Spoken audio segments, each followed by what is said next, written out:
రోజు నేను మీకు ఒక అఫోర్డబుల్ గేటెడ్ కమ్యూనిటీ ఫ్లాట్ ని తీసుకొచ్చాను. అది కూడా మన బోడుప్పల్లోనే. అఫోర్డబుల్ అయినా కానీ లగ్జరీ మరియు కంఫర్ట్ ని కాంప్రమైజ్ చేయకుండా కన్స్ట్రక్షన్ చేశారు. Hello everyone, welcome back to day 5 of హసెటబ్ 100 days under property series in Hyderabad. So ఈ ప్రాజెక్ట్ టోటల్ గా G+5 ఫ్లోర్స్ తో కన్స్ట్రక్షన్ చేస్తున్నారు విత్ 72 ఫ్లాట్స్.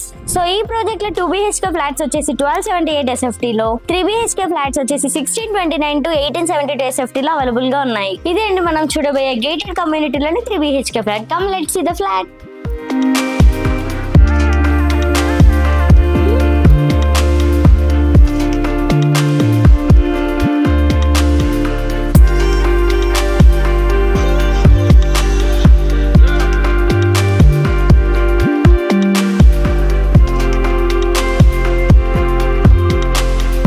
సో ఈ ప్రాపర్టీ ఫుల్ టూర్ కోసం వెంటనే మన యూట్యూబ్ ఛానల్ కి చెక్ చేయండి. అండ్ అలాగే ఎవరైతే మీ ఫ్రెండ్స్ లో ప్రాపర్టీ కోసం చూస్తున్నారో వెంటనే వాళ్ళకి ఈ రీల్ ని షేర్ చేయండి. ఈ ప్రాపర్టీని విజిట్ చేయాలనుకుంటున్నారా? అయితే వెంటనే స్క్రీన్ మీద అయితే డిస్క్రిప్షన్ లో నెంబర్ కి కాంటాక్ట్ అయ్యి మీ సైట్ విజిట్ బుక్ చేసుకోండి. ఇంకా అఫోర్డబుల్ ప్రాపర్టీస్ కోసం వెంటనే మన ఛానల్ లైక్ చేయండి, షేర్ చేయండి, సబ్స్క్రైబ్ చేసుకోండి, ఫాలో కొట్టండి.